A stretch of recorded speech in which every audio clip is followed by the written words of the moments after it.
ओम नमो भगवते वासुदेवाय। चलिए सुनते हैं आज की कथा। उम्मीद है इससे पहले की कथा आपने ज़रूर सुनी होगी, जिसमें वैशाख मास की अमावस्या के महत्व का वर्णन किया गया है। गृहस्थ जीवन क्यों अपनाना चाहिए और संतानोत्पत्ति करना हिंदू धर्म में कितना आवश्यक है, इसका वर्णन यदि आप सुनना चाहते हैं तो इसके पहले का अध्याय ज़रूर सुनिएगा। आज की कथा में जानिए वैशाख मास की अक्षय तृतीया और द्वादशी की महत्ता। द्वादशी के पुण्यदान से एक कुतिया का उद्धार और वैशाख मास की अंतिम 3 तिथियों की महत्ता के बारे में श्रुतदेव जी कहते हैं, जो मनुष्य अक्षय तृतीया को सूर्योदय काल में प्रातः स्नान करते हैं और भगवान विष्णु की पूजा करके कथा सुनते हैं, वे मोक्ष के भागी होते हैं। जो उस दिन श्री मधुसूदन की प्रसन्नता के लिए दान करते हैं, उनका वह पुण्य कर्म भगवान की आज्ञा से अक्षय फल देता है। वैशाख मास की पवित्र तिथियों में शुक्ल पक्ष की द्वादशी सभी पाप राशि का विनाश करने वाली है। शुक्ल द्वादशी को योग्य पात्र के लिए जो अन्न दिया जाता है, उसके एक एक दाने में कोटि कोटि ब्राह्मण पूजन का पुण्य होता है। शुक्ल पक्ष की एकादशी तिथि में जो भगवान विष्णु की प्रसन्नता के लिए जागरण करता है, वह जीवन मुक्त होता है।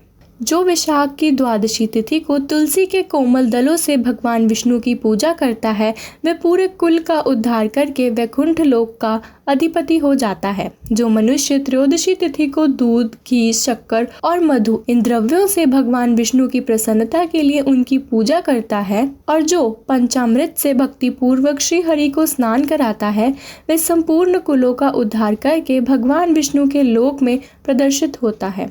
त्रयोदशी तिथि को जो भगवान शिव की प्रसन्नता के लिए शरबत देता है, वह अपने पुराने पाप को शीघ्र ही त्याग देता है। वैशाख शुक्ल द्वादशी में मनुष्य जो कुछ भी पुण्य कर्म करता है, वह सब कुछ अक्षय फल देने वाला होता है।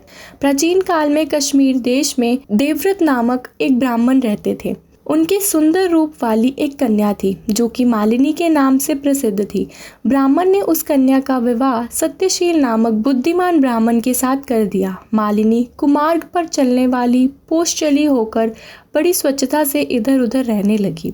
वह केवल आभूषण धारण करने के लिए ही पति का जीवन चाहती थी।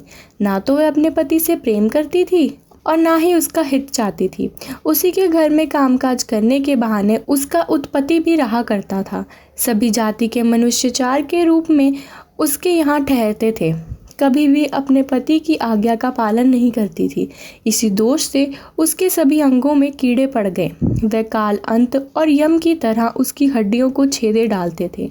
उस कीड़ों से उसके कान, नाक और जीवा का उच्छेद हो गया। स्तन तथा उंगलियां गल गई और उसमें पंगुता भी आ गई। कलेशों से मृत्यु को प्राप्त होकर वे नरक की यातनाएं भुगतने लगी। 1,50,000 वर्ष तक वह तांबे के भांड में रख कर जलाई गई। 100 बार उसे कुत्ते की योनि में जन्म लेना पड़ा। उसके बाद 100 वीर देश में पद्मबंधु नामक ब्राह्मण के घर में वह अनेक दुखों से घिरी हुई कुतिया बनी। उस समय भी उसके कान, नाक, पूंछ और पैर कटे हुए थे। उसके सर में भी कीड़े पड़ गए और योनि में भी कीड़े पड़े हुए थे। राजन, इस प्रकार 30 वर्ष बीत गए। एक दिन वैशाख मास के शुक्ल पक्ष की द्वादशी तिथि को पद्मबंधु का पुत्र नदी में स्नान करके भीगे ही वस्त्रों से घर आया। उसने तुलसी की वेदी के पास जाकर अपने पैर धोए। दैव योग से वह कुतिया उस देवी के नीचे सोई हुई थी। सूर्योदय का समय था। ब्राह्मण कुमार के चरणों से वे नहा गई और तत्काल ही उसके सारे पाप नष्ट हो गए। उसे उसी क्षण अपने पूर्व जन्म का स्मरण हो आया। पहले कर्मों की याद आने से वह कुतिया तपस्वी के पास जाकर दीनता पूर्वक पुकारने लगी, हे मुनि, आप मेरी रक्षा करें।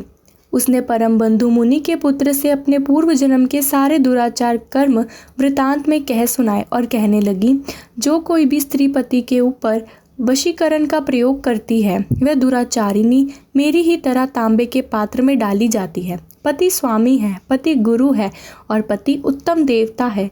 साध्वी स्त्री उस पति का अपराध करके भला कैसे सुख पा सकती है? पति का अपराध करने वाली स्त्री सैकड़ों बार पशु पक्षियों की योनियों में और अरबों बार कीड़े की योनि में जन्म लेती है। इसलिए स्त्रियों को सदैव अपने पतियों की आज्ञा का पालन करना चाहिए।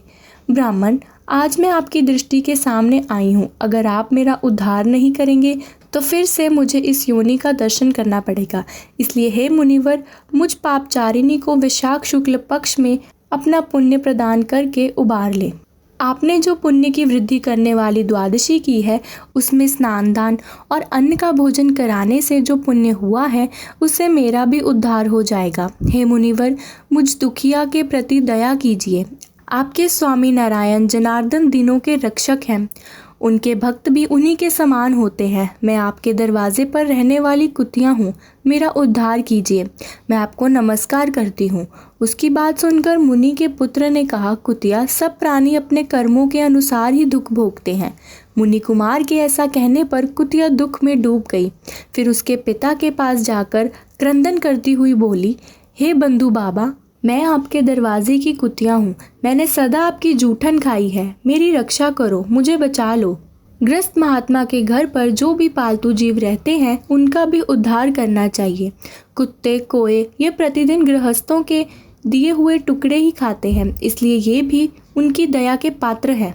दयालु होने के कारण आप मेरा उद्धार कीजिए। दुख से आतुर हुई कुतिया की बात सुनकर घर में बैठे हुए मुनि का पुत्र तुरंत घर से बाहर निकला। इसी समय परम बंधु ने कुतिया से पूछा, ये सारा क्या वृतांत है? तब पुत्र ने सारा समाचार कह सुनाया। पद्मबंधु ने पुत्र से पूछा, तुमने कुतिया से ऐसा क्यों कहा? वत्स, देखो, सब लोग दूसरों का उपकार करने के लिए हमेशा तत्पर रहते हैं। साधु पुरुष हमेशा ही दूसरों की भलाई करते हैं। दैत्यों को महाबली जानकर महर्षि दधीचि ने देवताओं का उपकार करने के लिए अपने शरीर की हड्डियां दे दी थी। पहले इस पृथ्वी पर जिमुतवान नामक एक राजा हुए हैं। उन्होंने एक साम के प्राण बचाने के लिए महात्मा गरुड़ को अपना जीवन तक समर्पित कर दिया था। इसलिए विद्वान ब्राह्मण को दयालु होना चाहिए। इसलिए बार बार प्रार्थना करने वाली इस कुतिया को मैं अपने पुण्य से उद्धार करूंगा। इस प्रकार अपने पुत्र की मान्यता का निराकरण करके परम बुद्धिमान परम बंधु ने संकल्प किया कि कुतिया, ले, मैंने द्वादशी का महापुण्य तुम्हें दे दिया। ब्राह्मण के इतना कहने पर कुतिया ने अपने पुराने शरीर का त्याग कर दिया और दिव्य देह धारण कर दिव्य वस्त्रों और आभूषणों से विभूषित हुई, 10 दिशाओं को प्रकाशित करती हुई ब्राह्मण की आज्ञा लेकर स्वर्गलोक को चली गई। और फिर वह इस पृथ्वी लोक में उर्वशी नाम से प्रकट हुई। राजन, विशाख के शुक्ल पक्ष में जो अंतिम 3 त्रयोदशी से लेकर पूर्णिमा तक की तिथियां हैं, वह बड़ी पुण्य और शुभकारी हैं। जो सभी विशाख मास में स्नान करने में असमर्थ हो, अगर वह इन 3 तिथियों में स्नान कर ले तो विशाख मास का पूरा पुण्य प्राप्त कर लेता है। देवताओं ने विशाख माह की अंतिम 3 तिथियों को वर दिया हुआ है कि यह मनुष्य के सभी पापों का नाश करने वाली तथा उन्हें पुत्र फल देने वाली होंगी। जो मनुष्य इस संपूर्ण मास में स्नान ना कर सके, वह इन 3 तिथियों में स्नान कर विशाख मास का पूरा फल प्राप्त करता है। महीने भर नियम निभाने में जो मनुष्य असमर्थ हो, अगर वह 3 दिन की कामनाओं का संयम कर सके तो उतने से ही पूर्ण फल को प्राप्त कर भगवान विष्णु के धाम में आनंद का अनुभव करता है। जो विशाख मास में अंतिम 3 दिन गीता का पाठ करता है, उसे प्रतिदिन अश्वमेघ यज्ञ का फल प्राप्त होता है। जो इन 3 दिनों में विष्णु सहस्त्र नाम का पाठ करता है, उसके पुण्य का समर्थन करने के योग्य कोई भी नहीं है। पूर्णिमा के दिन सहस्त्र नामों के द्वारा भगवान मधुसूदन को स्नान करवा के मनुष्य वैकुंठ धाम को जाता है। विशाख मास के अंतिम 3 दिनों में स्नान दान और भगवान की पूजा अवश्य करनी चाहिए। विशाख मास का उत्तम पुण्य का पूरा वर्णन रोग शोक से रहित जगदीश्वर भगवान नारायण के सिवा और दूसरा कौन कर सकता है। तुम भी विशाख मास में स्नान दान आदि जरूर करो, इससे ही तुम्हें मोक्ष की प्राप्ति होगी। इस तरह मिथिलापति को उपदेश देकर श्रुतदेव जी ने वहां से जाने का विचार किया। तब राजा ने अपने अभिदय के लिए उत्तम उत्सव करवाया और श्रुतदेव जी को पालकी पर बैठाकर विदा कर दिया। वस्त्र अभिषेक, गौ, भूमि, तिल, स्वर्ण आदि से उनकी पूजा करके राजा ने उनकी परिक्रमा की। इसके बाद उनसे विदा होकर महायशस्वी श्रुतदेव जी संतुष्ट होकर प्रसन्नता पूर्वक अपने स्थान को चले गए। राजा ने विशाख धर्म का पालन करके अंत में मोक्ष प्राप्त कर लिया। नारद जी कहते हैं, हे अम्बरीश, ये उत्तम व्याख्या मैंने तुम्हें सुनाया है। जो भी सभी पापों का नाश करने और संपूर्ण संपत्ति देने वाला है, इससे मनुष्य मोक्ष प्राप्त कर लेता है।